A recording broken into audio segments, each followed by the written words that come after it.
বিশেষ করে দেনা যেটা আছেন লোকেরা আপনার কাছে পাবে, এটা কোনো অবস্থাতেই মিস করা যাবে না। কারণ যদি আপনি ইন্তেকাল হয়ে যায়, আল্লাহ তাআলা আপনাকে হায়াতে তয়্যিবা দান করুন।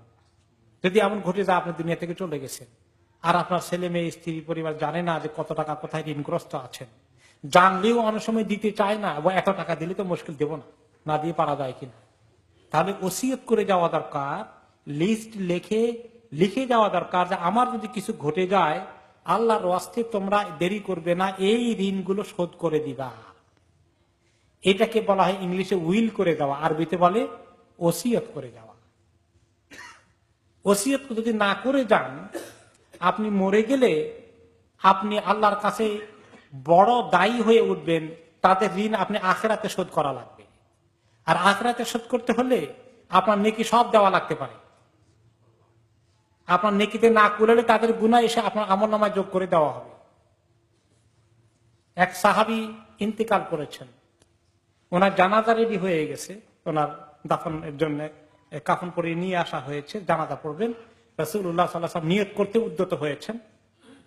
হঠাৎ করে নিয়ত না করে হাত নামিয়ে ফেলে বললেন, এই লোকের কি কোনো দেনার ব্যবস্থা আছে? তার কোনো ঋণ, সে কি ঋণগ্রস্ত? তার আত্মীয় স্বজনকে জিজ্ঞেস করলেন, তারা বলে যে হ্যাঁ, তিনি কিছু দেনা আছেন, কিছু ঋণগ্রস্ত আছেন। তিনি বললেন, সে ঋণ শোধ করার ব্যাপারে কোনো ব্যবস্থা করে গেছে?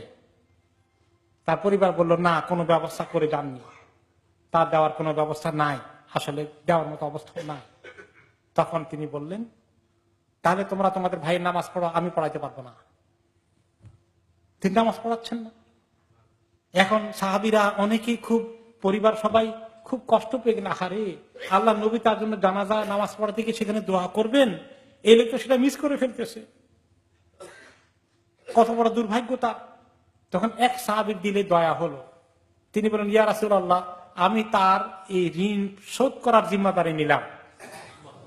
সুবহানাল্লাহ, তুমি ঋণ শোধ করে দিবা জিম্মাদারি নিয়েছ? নিলাম, ঠিক আছে, তাহলে আমি এখন পড়াবো। আলহামদুলিল্লাহ, তিনি তার জানাজা পড়িয়ে দিলেন। পরের দিন ওই সাহাবীর সঙ্গে দেখা হয়েছে যিনি জিম্মাদার নিয়েছেন। জিজ্ঞেস করলেন, ইয়া রাসূলুল্লাহ, তুমি ঋণ শোধ করে দিয়েছ? ইয়া রাসূলুল্লাহ, মাত্র গতকালকে বলেছি দেব, তো আমার তো পরিকল্পনা আছে। পরের দিন আবার দেখা হয়েছে, আরেকদিন পরে, ঋণ শোধ করেছ? সাহাবী চিন্তা করলেন, এটা সাংঘাতিক কথা। আমি তো মনে করছি আস্তে ধীরে শোধ করবো আর কি, একটা দায়িত্ব নিয়েছি, কিন্তু এখন তো উনি আমাকে ডেইলি জিজ্ঞাসা করতেছেন, তাহলে তো আমাকে শোধ করে ফেলতে হবে। এরপরে তিনি শোধ করে দিলেন। এরপরে দিন জিজ্ঞাসা করলেন তিনি, ঋণ শোধ করে দিয়েছ? ইয়া রাসূলুল্লাহ, দিয়ে ফেলেছি। তখন তিনি বললেন, আল আনা বারাদাত জিলদাতুহু, তার শরীরটা আজকে গিয়ে ঠান্ডা হলো।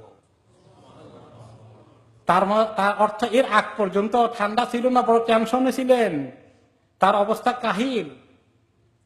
তিনি ঋণ শোধ না করে গিয়ে যে মরে গেছেন, তিনি বড় বিপদগ্রস্ত হয়ে আছেন, তিনি টের পেয়েছেন।